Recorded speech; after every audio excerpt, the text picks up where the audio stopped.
And my name's Erik Kreifeldt. I'm with TELEGEOGRAPHY. I think most of you are probably familiar with us. We're a market research firm that covers the market for network services and wholesale, enterprise, and consumer and retail. And I focus on the wholesale and enterprise part of the business as an analyst. And this is my 11th capacity Middle East, so I haven't been to all 14.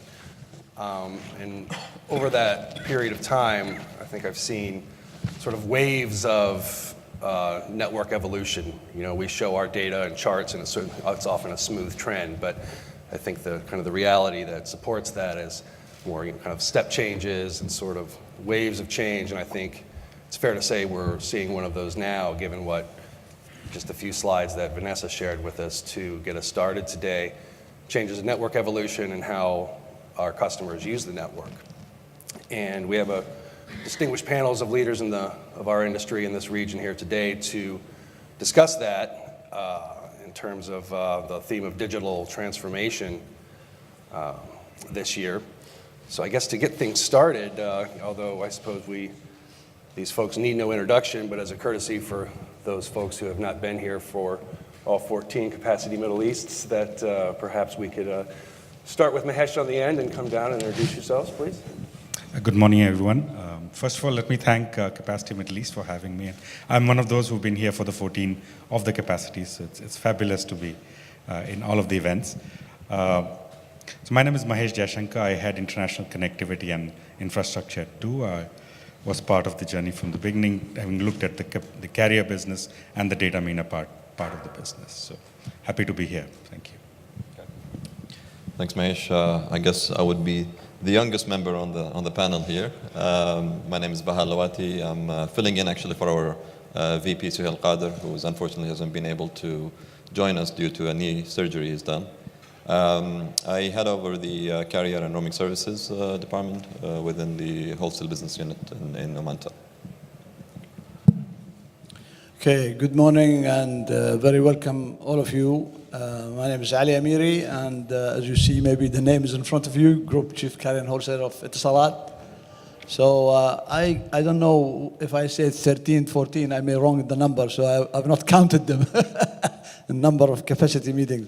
But I've been always looking forward to capacity, especially in Dubai, and that's why I'm glad to see you all.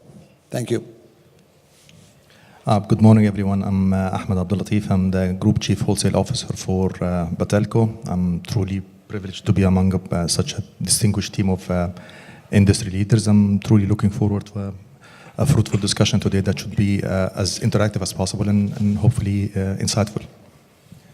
Well, good. Well, thank you for that. So clearly we have a very good panel for the discussion today. And part of what we were, I guess, prompted with for the discussion was the quick survey that we did to start things off. And maybe there's no surprise that cloud was at the top of the list as one of the most important factors. But I noticed that edge was toward the bottom, which is interesting because I thought the two of the biggest waves of evolution we're seeing right now would be in 5G connectivity and in cloud connectivity. But maybe the characterizations of those were on opposite ends of that survey list. But we'll get to both of those things. But to start off, I just thought I would ask the most basic question, and maybe Ali, we'll start with you. What is digital transformation, and how does it affect our industry? Thanks. I think digital is a subject that we've been talking about for quite a long time now.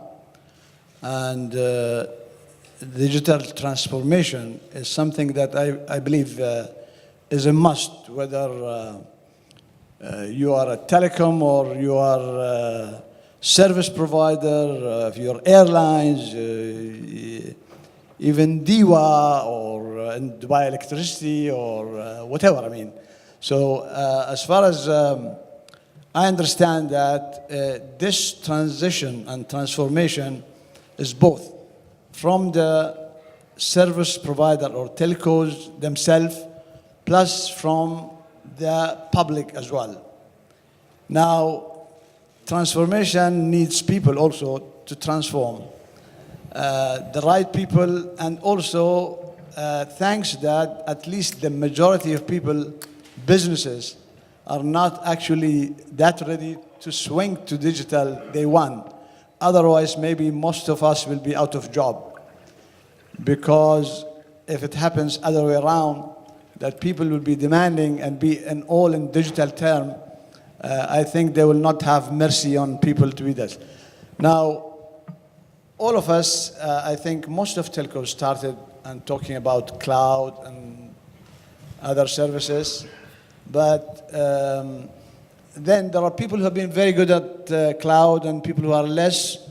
And I think towards the end, the way, just to cut it short, the transformation means it is a sort of matrix. What you can offer and what you are not capable to offer.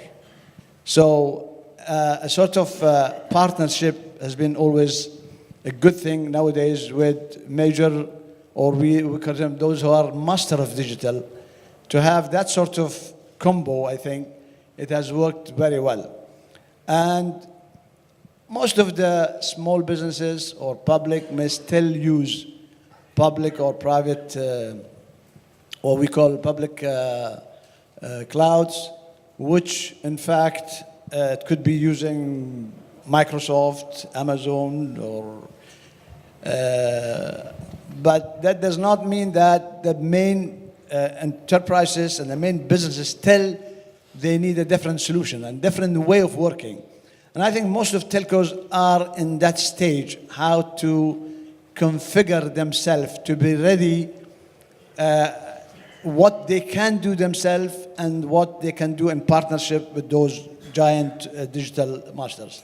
So, but then of course there are other things which enables in terms of transformation, where we as a wholesaler, of course, there are other means as well apart from the cloud.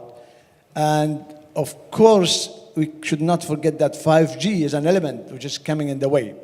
I mean, anything which offers you high speed, when it comes 20 times the system that you have, without digitalization, you're not talking business.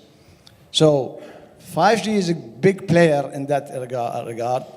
In addition that, when you are also transforming in terms of connectivity, you have to have proper what we call this IPX connectivity in terms of linking, at least through going through VoIP and that all digitalization. In addition that, for example, SDN, NFV, software defined network and network function virtualization. I think these are the elements, something that we at ETISALAT, of course, embarked on since quite long, 3 to 4 years ago, and now we are seeing the fruit of it. And now we are actually practically using what we call virtual CPEs, where you will have much control of what to do with the capacity, with use of this, reconfiguring, and at the same time going towards what we call bandwidth on demand. I mean, all this at the end of the day, you have to be ready and make your customer feel the difference, that they are really could have this sort of sense of agility and sense of control over what you are providing them in terms of service. And this is all digital about. Thanks. Yeah, sure thing. Mahesh, do you want to follow up on your view of this? Thank you, and I think I agree with the points that Mr. Amiri was raising, and to just add a few points, we see digital transformation as a radical rethinking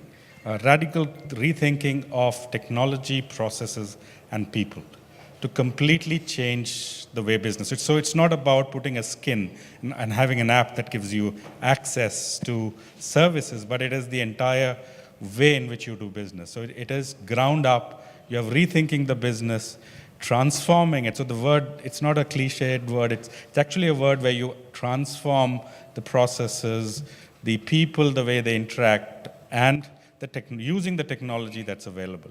And the technology is changing. So for us, we see that digital transformation is, and which is why it is very challenging, is because it is ground up. It's ground up in rethinking, and which is also why startups are very good at it, because they have a clean slate.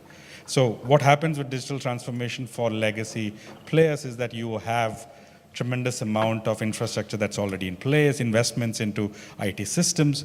So digital transformation is actually building ground up completely. Sometimes it takes you to completely say, I'm going to trash what we have and rebuild everything. And that is transformation for us, which is ground up, doing everything in such a way that you improve business performances, access new markets, enter new areas that you've not been able to address. So does that? Yeah, that's great. Baha? Yeah, I think digitization is more of a kill word. I mean, what is digitization? Does it really start at the application level, like you said, just put a new skin on board, etc.? If you ask, 10 people around the cloud here, everybody's going to say, or would have a different definition to digitization. Now, if you really break it down, is it, operators want to go and change all their processes and make it digital. But is it really feasible? And is it basically usable? To start with interaction level, right? Can we actually replace our bilateral meetings into a digital bilateral meeting? Impossible, unless you're going to bring in robots, right? So, but then if you start looking at digitizing your agreements, certainly there are technologies today that will allow you to cater for that. Bring in blockchain. There are a number of trials that are coming in where they're looking at how we can digitize the agreement process, looking at digital, again, blockchain along with the financial aspect, the financial transactions between operators. So that's where I see digital. What is really digital? It is really going to differ from one operator to another, depending on their capability and depending on their demand and the customer requirements. How is wholesale will be able to transform into digital? One is we got AI, machine algorithm. A lot of those can be actually start getting embedded into our cable systems, for example, embedded into our service delivery processes. So whether you're going to have SDNs or NFVs into your network and have those ready to enable it for the end users, but also on the cable side, can we look at AI to detect failures where it could happen, or to measure certain parameters within the network that gives you additional or advance notice and advance notifications in order for you to take better judgments and improve and optimize your processes. Great. Ahmed? Well, I always find it interesting to have a metaphor to build the discussion around. And digital transformation, back to the points made by Mahesh and Mr. Amiri, are one of those things that no two people sort of seem to ever agree on what it actually means, because it means different things to different customer classes. Governments, enterprises, MNCs, and small businesses have different expectations, as well as it means also a completely different thing to a telco. So one of the metaphors that you might want to actually wrap your head around if you want to actually map this is that of a motherboard. So the computing landscape has actually resulted in this metaphor. So imagine on a motherboard you have a processor, some sort of a storage device or memory RAM, and you have also on the motherboard the bus that connects all those parts together. Now, as a telco, we are naturally able to play the role of the bus. We connect, that's what our DNA is. We build networks to connect either internationally or nationally. Now, the processor and the RAM are the tricky ones for us as telcos to sort of deal with, because a processor is essentially a compute service offered by AWS or Google or Microsoft. And the storage is also a storage services offered by these clouds. Now, when somebody talks about digital transformation, you have to actually map that on that view, if you accept that view to be an accurate representation of how the industry now is interacting. Whether we like it or not, customers already transformed themselves. They're using computing services that are hosted and not on-premise. So essentially, they are already starting, whether we like it as carriers or not, to use AWS and Google and Microsoft and so on. So the compute part on the motherboard and the storage part on the motherboard are already not within our control. So somebody can say, okay, I'm going to actually adopt the digital transformation, and actually I'm going to develop my own cloud. I'm going to actually place myself in the position of the processor or the RAM on that motherboard. I already have the network, which is the bus. Fantastic. Well, that's fine, but practically speaking, how likely it is that customers will choose a carrier-based cloud, be it private and so on, as opposed to these clouds? Yes, you can actually defend certain classes of customers, like security agencies and governments and so on, but that actually does not apply to the rest of the marketplace. Some bank regulations actually might help you actually keep financial services institutions on net, but the vast majority of services across multiple industries already migrated, and you cannot actually adopt a digital transformation mandate that actually says I'm going to play as a cloud provider or a storage provider. So I think some of the attempts that actually make more sense for a telco is, for example, the implementation of data MENA that Mr. Ananda Bose referred to in the opening keynote, whereby as a telco you're enabling these different clouds and these different systems to interact with each other, and you still maintain the edge by providing global connectivity for these. Similarly, OMANTEL is doing a lot of activity, as Jamil said yesterday in the subsea event, as far as enabling these clouds to come into the network and start layering different services. So that makes more sense for a telco to adopt as a definition of a digital transformation. I'm going to become a more efficient network service provider. I'm going to adopt, according to the survey results, a more open approach to cloud providers. CDNs is a keyword that unfortunately is not receiving a lot of attention, but CDN is a very, very credible opportunity for telcos in this part of the world because there is still room to cover and room to grow. So within that metaphor, within that definition, you can say, okay, I'm going to actually adopt these kinds of initiatives to transform my position from just a dump pipe provider into someone who can provide value add and enable those clouds to offer more credible services to the customers who are already looking forward to consume more. That's how I would map this as a way to sort out this fog around this concept. Well, that's a fascinating range of response to the meaning of digital transformation. I mean, Mahesh did originally offer a fairly basic definition, and when in preparing for the panel, I looked it up on Wikipedia, and I was kind of pointed to that. It's essentially it's a radical change in using technology to improve business processes. And what's interesting of what we've heard here is that there's both an internal version for the carrier network and also an external version to help, particularly enterprise customers or customers of our customers, to engage in digital transformation. And Ahmed, I want to stick with you because you actually used that as sort of a springboard to start talking about the cloud and how that's essential to the transformation that we're seeing down the value chain to our customers. And I guess to start discussing, the cloud and its adoption, I mean, I think, around the world that it is clearly, there are definitely business cases, as you suggested, for different types of cloud adoption, but certainly public cloud and cloud service providers are a major part of that. And to start things off, I just have the very basic question: what is the ideal way to connect users with their cloud service providers? And I know not all cloud service providers are the same. Some have real-time business, applications to run. Others have more consumer-oriented media and content to download. But in general, what is the ideal model? And I know you've already touched on this, so I'd like to continue with you to elaborate, please.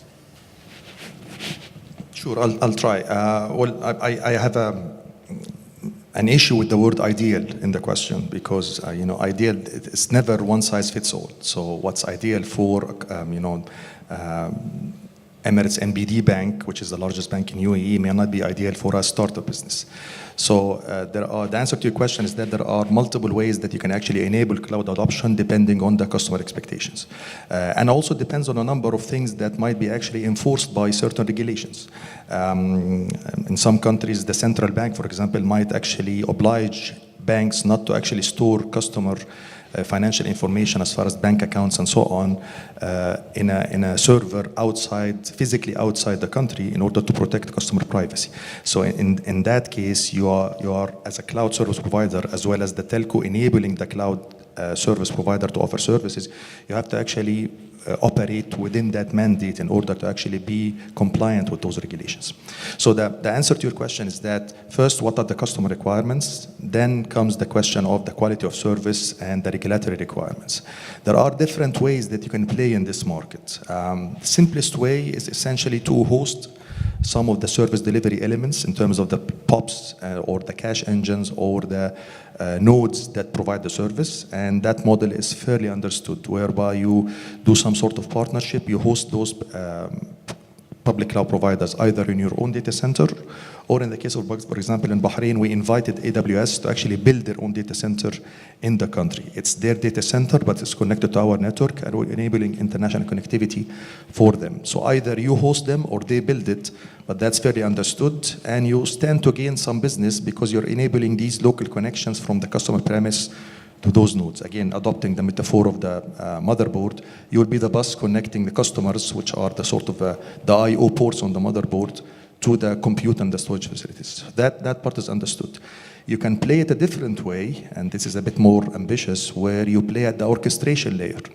So suppose, for example, both AWS and Google and Microsoft Azure offer the same service at various SLAs, various quality of service, various features. So one way to actually tap into that potential is to actually develop an interconnect at the API layer with the three clouds, and then go to your customer and say, I have a portal. If you come to my portal and pay a monthly rental of an Ethernet port or an MPLS port, you will get access to this platform, and this platform is like a supermarket. You can buy from Google, you can buy from Amazon, you can buy from any cloud provider. So in that case, you're actually doing a little bit more than just providing a pipe to the node that's sitting in a data center somewhere.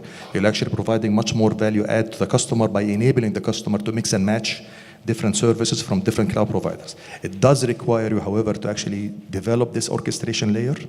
I know several global companies have done it. Equinix is an example. I think GCX is another example, and others. Google already developed last year, I think around April, May, a cloud interconnect for partners, where a partner can actually plug into their platform. So that's sort of a more value-rich way of playing this and enabling what you refer to as the cloud adoption of customers, where the carrier is seen not as a sort of a man in the middle or an obstacle, but rather an enabler for much wider selection to customers and flexibility. You can actually switch providers and so on. So these two ways represent just two options of how a telco, a traditional telco, can play in this marketplace, and rather than viewing the cloud as a revenue lost, actually can actually make up more revenue opportunities by enabling this transformation and offering this to your customer, and actually being the front end to the interaction. The customer always will see you in this latter scenario, as opposed to seeing only Google and you just a dumb pipe in the middle. So I would actually encourage people to look at this kind of orchestration or interconnect as a way to actually extract value from this cloud adoption tidal wave. Thank you.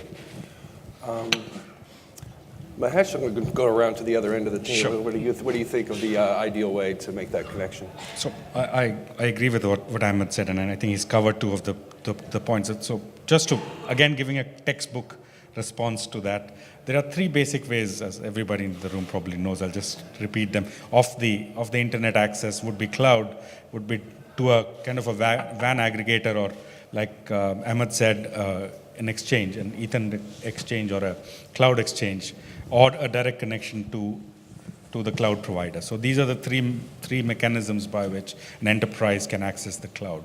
And which of these they choose depends on the application, the criticality of it, and what kind of priority that the enterprise has. And no two applications are the same. They would typically have different solutions to it. We have seen customers using a mix of these access technologies. That typically would use internet-based access technologies for something that's not so critical, and connect in a direct way for critical applications to the cloud provider. We haven't seen so much of an aggregator model. We have not seen so much of an exchange-based model in the region yet, but it's something that we are very confident that will emerge, and we'll see that coming in. And to Ahmed's point, it gives the enterprise an option of multiple cloud providers in a single spot. So do you see the cloud exchange as a type of the orchestration model, or is it a third way to go about it? It's a third way. Okay. Yeah. Okay. Ali? I just, maybe at the beginning, my answer was that definitely small businesses and maybe individuals, they have always different ways of connecting to cloud and using, going through the cloud, for interconnection. However, when it comes to major businesses, enterprises, and governments, there is always a degree of the feel for security is quite important. And that's how I think they look forward to telcos, and maybe telcos in partnership with people like Microsoft, Amazon, or Google, whoever. And then comes the issue of where the data will be based, whether it be in or out or whatever. So the security factor plays this role with large enterprises and the governments. Okay. Baha, do you have anything else to add on this? I think that pretty much covered more or less every single angle of it. I think this is the hybrid mode, that's what I would call it, between the local and the global data centers is actually what would work best to cater for the data regulation within certain countries and certain regions.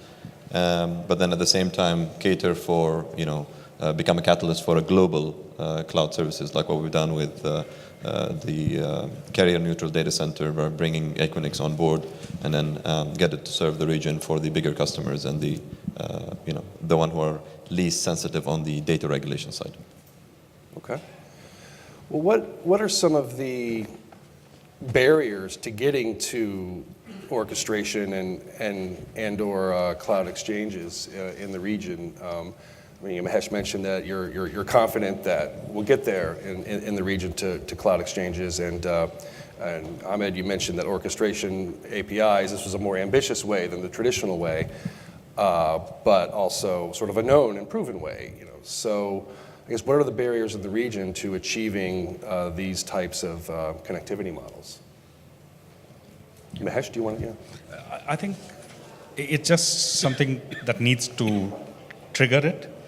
We've seen multiple of models, and to Baha's point that somebody needs to start an exchange. We have the UAE IX, which we have enabled the facility to start providing access to cloud providers. So you would start seeing this being rolled out as we go. So the IX has morphed to become a cloud exchange itself, and then that allows you to connect customers to the cloud providers, improve performance there. So that's how we see this model coming. It takes time. It takes time to introduce into the model and for customers to adopt this kind of.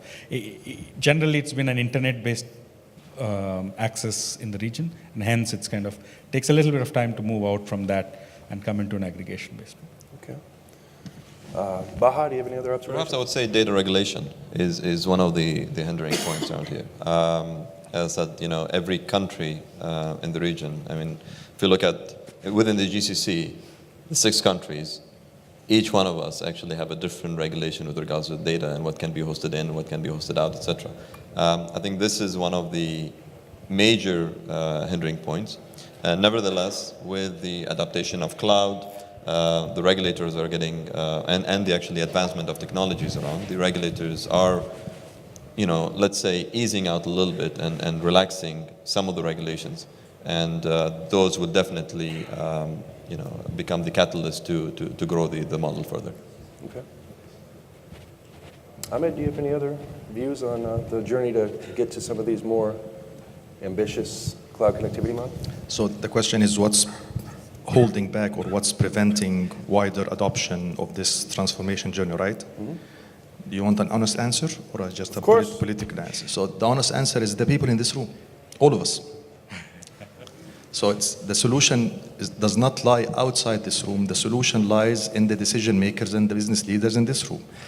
4 years ago, 5 years ago, I bet every one of us attended a meeting whereby a statement like, oh, Google is the enemy, or Microsoft is out to actually take our lunch, or something like that was made. And the consensus 4 or 5 years ago was that this OTT wave needs to sort of be either controlled, stopped, slowed down, whatever it is.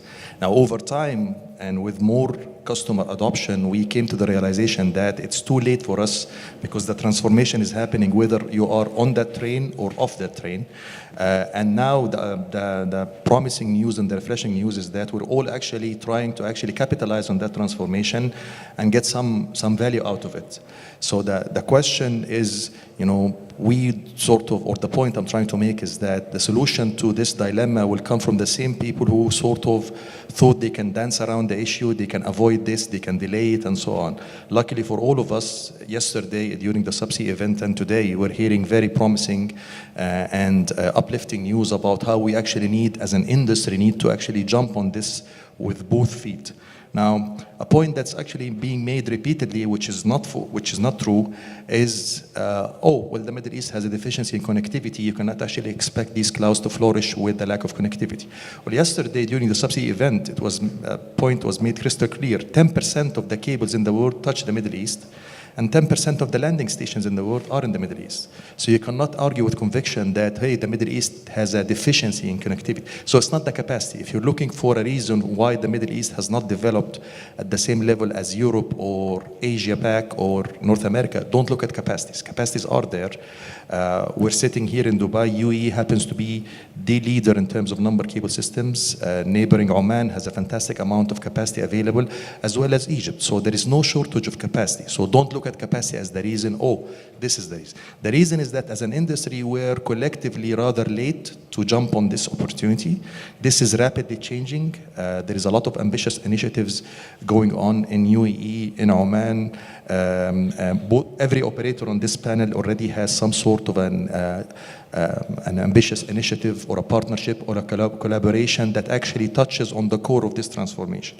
But the reason historically, which is behind us now, has been that we did not really get it initially. We thought that this is just a fad, is going to go away, but now we're actually jumping in with conviction and putting capital to actually enable this. So somebody's building a platform, somebody's expanding their existing data center, somebody is investing in an orchestration layer to enable this kind of cloud interconnect, which is all good news for us, because that means that we're finally stepping up to the plate and meeting the expectation of both our in-country customers, banks and multinationals, as well as those OTTs that we have sort of demonized for a while. Now we're saying, okay, here is a handshake, please actually come and we'll enable that. So I'm guessing the next 2 years will be a period of rapid growth compared to the previous 7 in terms of the amount of revenue and the collaboration and the partnerships that will actually flourish in the region with the current initiatives that the distinguished leaders have shared with us.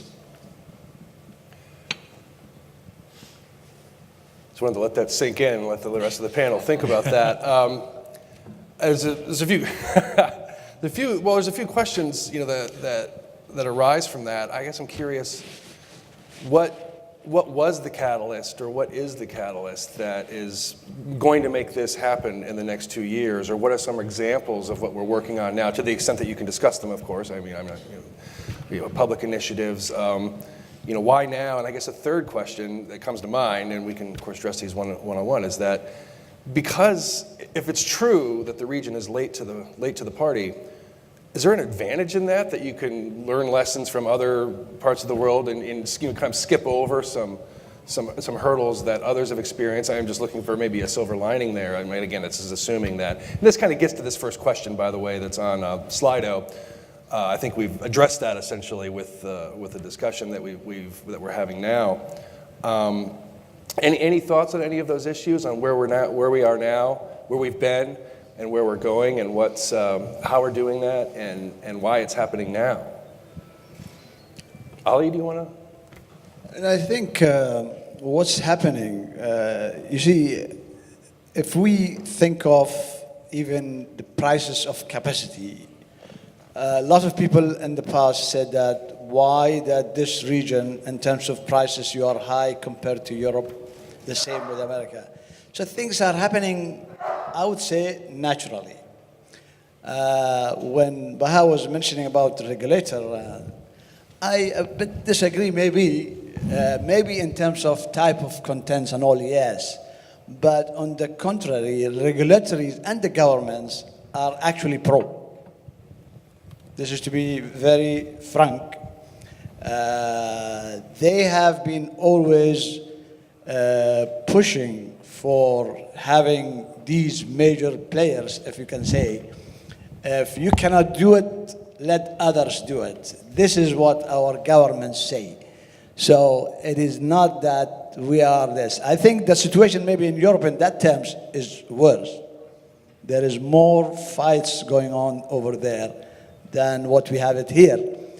But in terms of adaptability and all, it is, I mean, let us put it this way.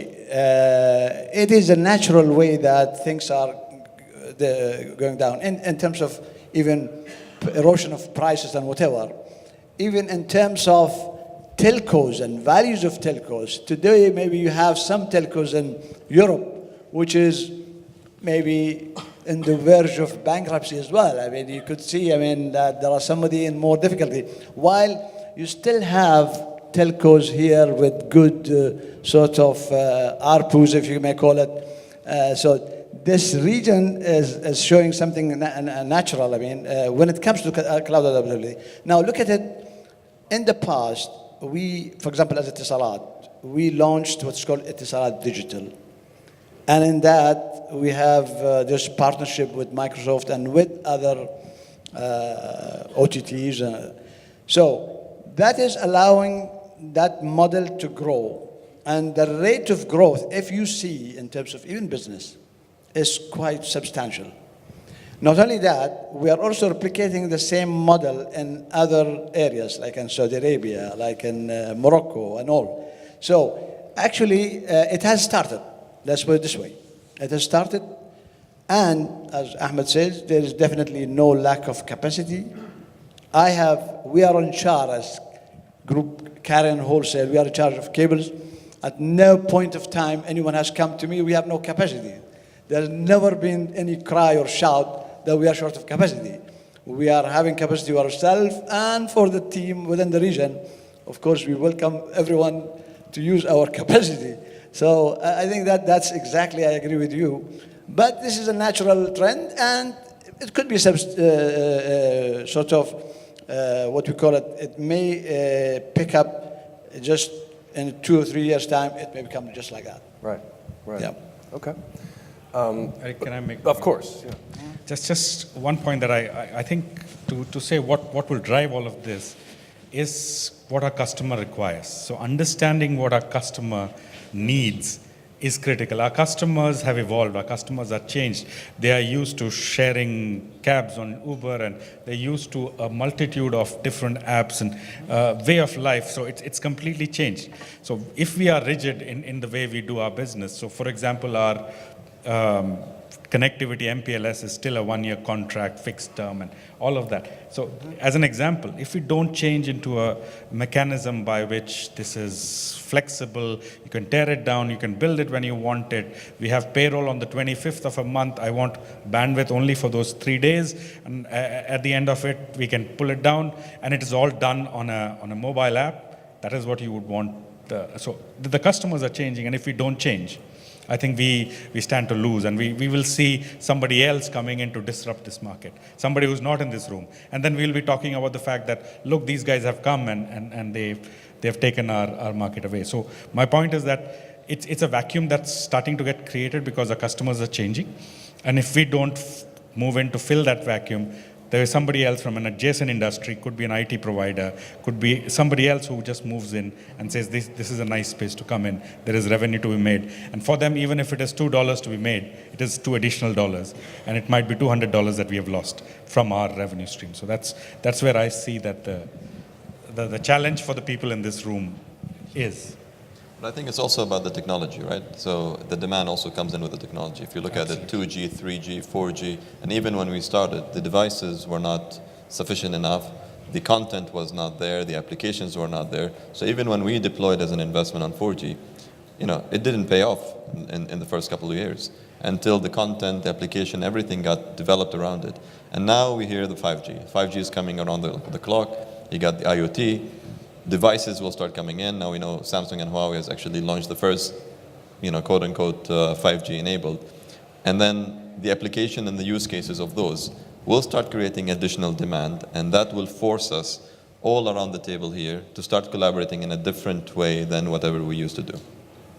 That's interesting, that the technology will provide that's a catalyst, I guess, to force a different way of working together. And I guess there is maybe a kind of a technical point to be made about the amount of bandwidth, so there's certainly no shortage of it in connectivity, but maybe not as much interconnectivity in the region, perhaps, and that has, as opposed to there's plenty of global connectivity, but maybe some lack of interconnectivity has been a bit of a hurdle. I don't know if that's fair, or maybe it's still fair, but that has been an issue that's been raised in the past. Before we, Baha, you obviously read the notes and are ready to go on to the next topic of 5G, but To make it easier for you. thank you. Before we do that, I know we have the app here to ask questions, but we can also do it the old-fashioned way. If you'd like to ask a question, I think we have microphones available. Would anyone like to ask the panel something about what we've already discussed, or any clarification or question that you have? I don't see anyone out there with a question, so we can just continue with the inventory we have. And yeah, I think it's a good time to move on to the 5G discussion, because I think it's fair to say that that is another step change or wave of evolution in the network, the connectivity business, the use case. It's an enabler for some of the things that applications that we're always hearing about. But as it affects our business, I think one of the interesting things is that you mentioned 4G and it didn't pay off originally, but you have to plan ahead. You can't. So these are all the strategic business decisions that everyone in the industry makes. But yeah, given that 5G it's not just a minor evolution of 3 and 4G. It's a fundamental change in access network infrastructure. It's a big increase in bandwidth demand, and also a big capital investment. So the question is, what's the wholesale opportunity? What's the opportunity for generally the industry represented here in 5G development? And Ali, you mentioned 5G first before Baha. Did you want to take that question, please? Well, I think overall, in general, if we talk about 5G, by the way, we at Salat have a long journey. We started almost in 2014 and 16. Even we had a partnership with Expo 2020, and we have recently announced the first launch, whether it was in the fixed. But of course, on the mobile, as long as the handsets are available, it could be used also. So we are quite at an advanced stage in terms of 5G, and we are ready at any time that we may have devices to operate 5G. Of course, lots of coming back from Mobile World Congress. Myself, I was there. I may just say that there was much of hype. It's not really hype, maybe it was a reality. Talks of 5G has taken a lot from the Mobile World Congress, and what I could see the year before or 2 years ago also, I had experienced that how you could remotely drill a point using 5G with all the less latency. That's something that 5G does. I mean, immense power, speed plus the low latency. And that over years now, this year, I had the chance to drive a car, a truck, say I was in Barcelona, and I could drive it while the car was in Switzerland, and it was a real driving the car remotely, you are driving actually. And then something that I did not see, but actually it happened, live surgery through 5G in a hospital in Barcelona itself. So 5G, in fact, is really something that more and more everyone is trying to appreciate what this 5G does. But still, when it comes to maybe the finance or the CFOs or whatever, they may always ask what is in return. And that's a very tricky question. And I think thanks to much of the actual CEOs maybe that they don't not much pay attention to that, because the question would be what if you do not go for 5G?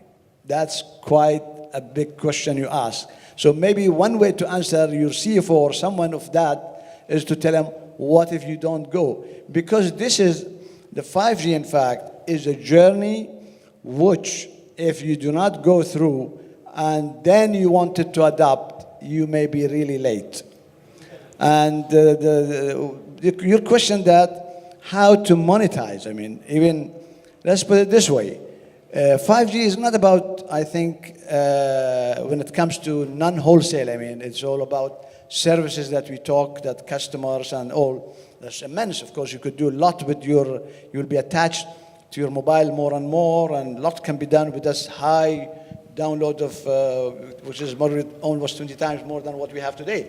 So, leave alone that, you have much on the areas of health and what it does provide into IoT, AI, call it robotic, whatever you call it. All these services, I think, it's, as I said, the difficulty is that now how we go towards that and utilize more and more this. Once it happens, I think it's going to go blow like anything. So I personally, I am pro this, that 5G is going to reinvent the whole of manufacturing and the way we do business. So 5G is not that we say that everyone is talking 5G. I personally feel 5G is like at the very beginning of GSM.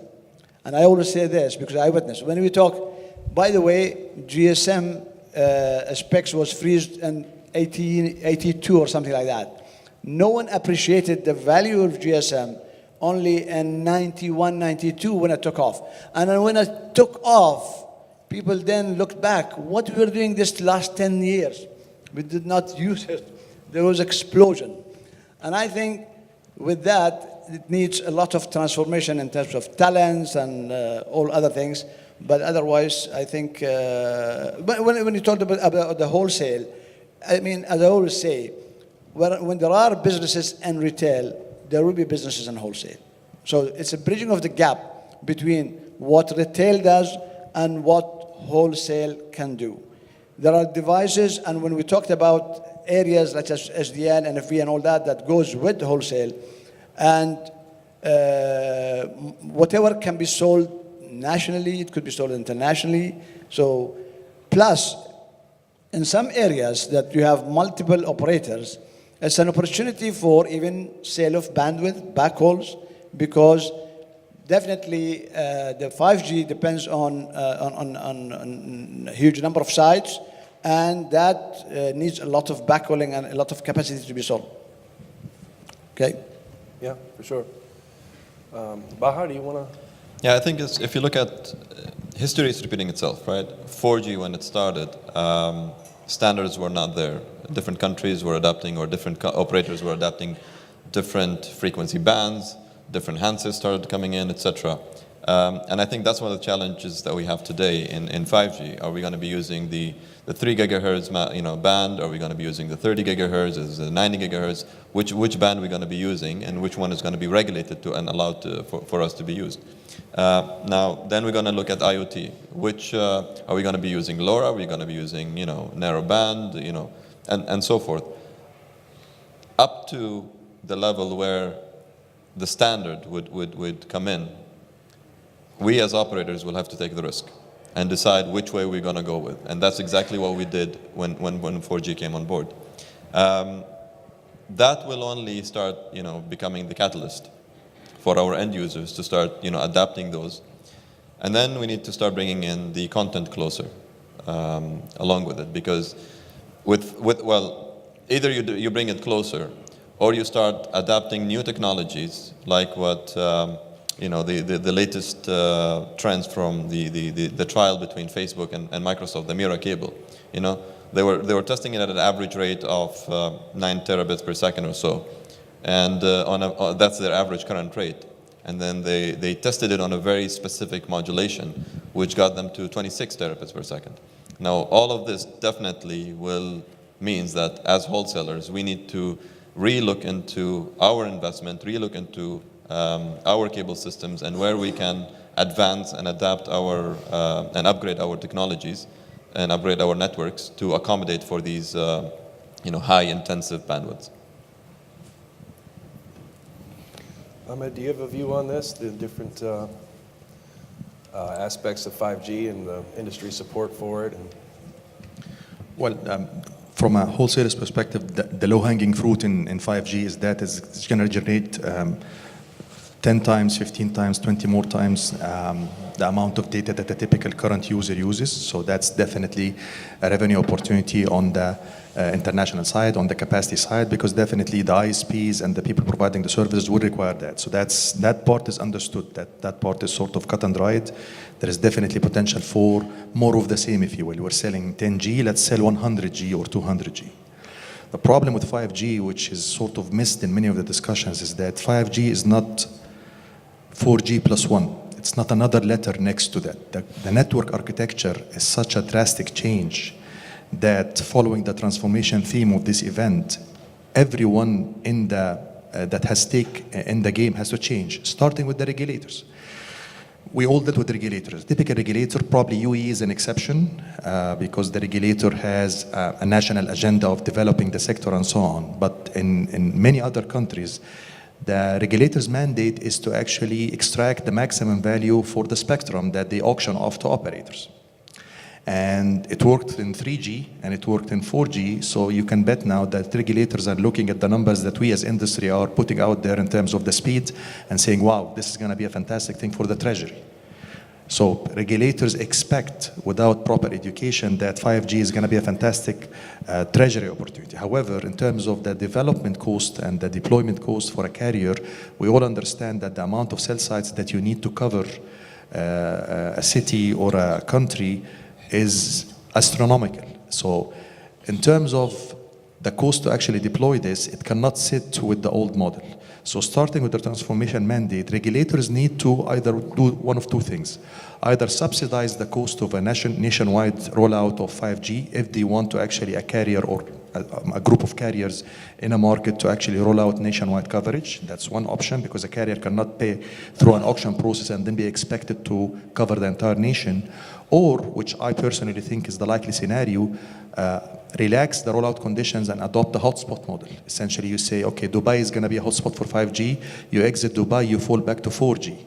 Now, I'm not saying all regulators will adopt the same models. I'm just highlighting the fact that 5G, along with the IoT and M2M and IPv6, which paint a picture of an all-connected world where your car talks to your refrigerator and so on, that vision cannot happen with the same model and the same regulatory framework that allowed 4G to materialize.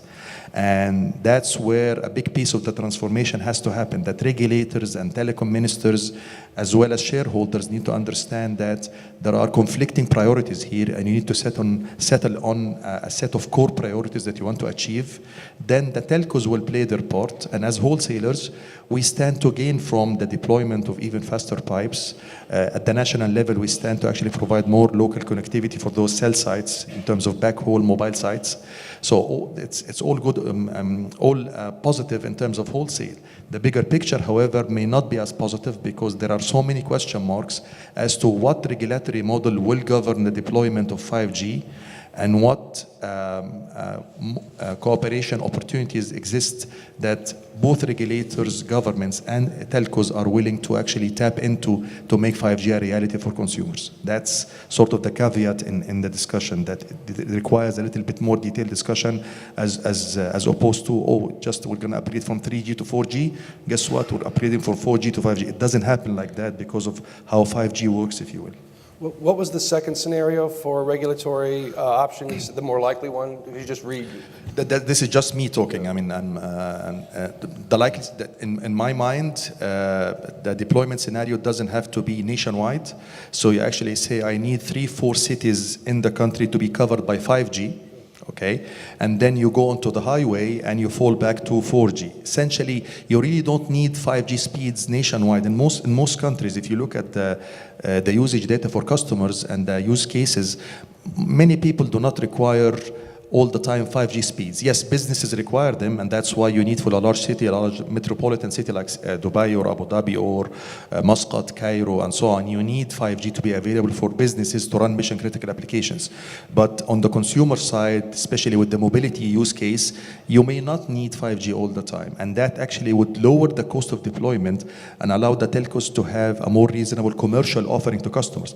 Otherwise, if you stick to, I need the entire UAE or entire Egypt covered with 5G similar to 4G, and with the mismatch between the number of sites you need to cover the same area between 4G and 5G, carriers would not have no other solution than to jack up prices to recover this huge cost, especially with the spectrum benchmarks being what they are now. So that's the point that I think eventually many countries, not all of course, would sort of gravitate towards. Let's have a hotspot model deployment rather than a nationwide.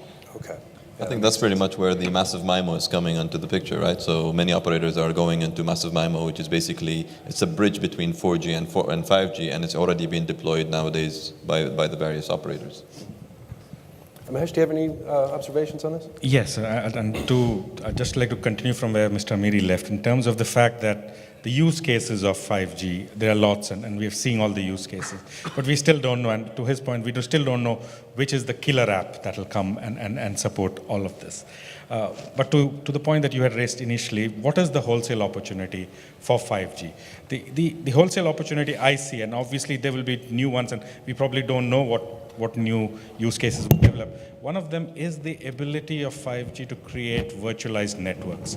So in 5G, you can actually create end-to-end virtual networks, which you can sell as private networks to enterprises. And I'm sure there are product managers who are sitting and developing these use cases further, which allows us to take an end-to-end virtualized environment for our customers. So if you look at the fact that most of our customers are going to the cloud, they have virtualized infrastructure. So they have virtualized their clouds.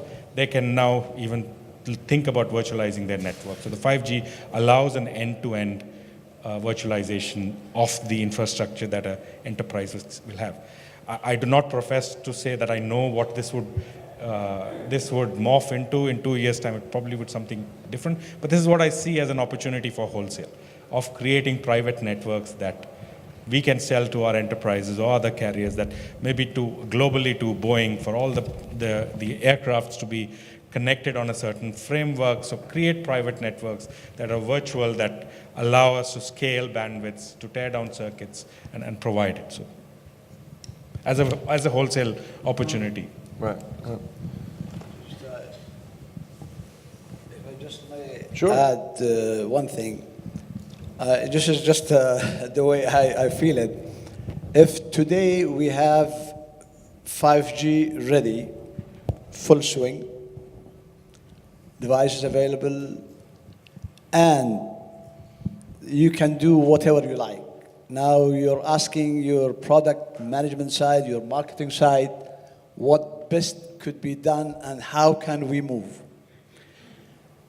I think this is that there are two elements. If you really want to go exponentially like that, you have to, at one point in time, change 50% of your staff and face those young generations who are actually into adapting more and more into this. It could be young doctors. It could be whoever that actually adapting to more and more of this new generation things. I think what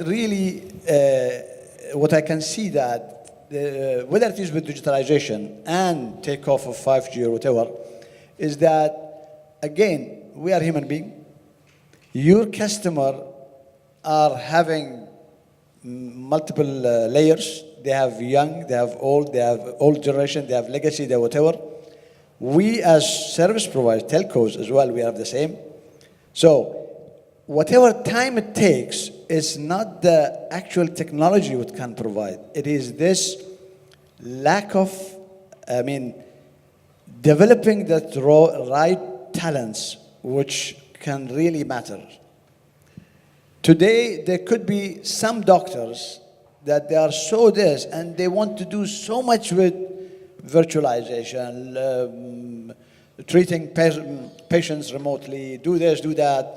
Even in terms of their offices or their surgery theaters, whatever, they are much ahead of others. So if you really adapt to someone who's of that sort of requirements, and that is more and more in the new generations of doctors and others who have been actually looking forward to that, but there's always something which could work as obstacle to them. So as telcos, I think they are lucky that they are also facing that sort of thing in the public or in the customers. Otherwise, things could have been much faster. We're just about, well, we're pretty much out of time, but before we adjourn, I want to offer one more opportunity to the audience to ask the panel we have gathered here any question about the topic we've discussed today. It's your last chance to ask the leaders in the industry. We have Amjad over there. Not to put you on the spot. Okay. Good afternoon, everyone. My name is Amjad Arab. I'm from Dawiyat Integrated, Saudi Arabia. So my question for all of you with regard to the infrastructure of the 5G. Today, as Mr. Ali Amiri said, that the CFOs will not accept such investment because it will be a lot of funding and investing and they need to go loans, etc. How about collaborating in each country that the operators, they do a swapping of backhauling with the infrastructure of the site sharing itself, the towers. In this case, what will happen that you will reduce the investment, efficient spending, and the ROI might be closer. Thank you very much. Anyone want to take, you want to take that? I don't know, I just give a chance to others. No, I'm just very valid question, and I think all the models are being explored by the operators in terms of how do we reduce the impact on each other. And just we need to realize that everybody has a different design and different mechanism. So there are talks going on how do we share some of these infrastructure. Backhaul is not the problem. The problem is not the backhaul. It's the access and the cells that is the problem. So if you look at UAE specifically, most of it backhaul is covered. We're not. Or towers. Yes, and towers are. I mean, we've got fairly ubiquitous coverage. It's about the fact that the access network, the access infrastructure that comes in, and the facts also that you need far more cells. So you're right, we need to look at mechanisms of how do we optimize the use of it. And there are teams that are working on it, and as we roll out, we'll see some of it. But the fact remains that how does this investment get the ROI that we're looking for? And so. Yeah, it is a fundamentally different architecture. I mean, there's the cell site backhaul, but now it's moving to a more front haul network, so you have to really change the design fundamentally, and it's going to take a big investment, and I'm sure there'll be many ways to get there in different scenarios and different environments. But that I like that collaboration, which eventually means more wholesale revenues. Yeah. Well, and that maybe one single provider, the model doesn't work. Yeah, you need multiple providers and you have this wholesale model basically. So that is one scenario. Any other questions before we adjourn? I think that's it. So please join me in thanking our panel for a great discussion tonight.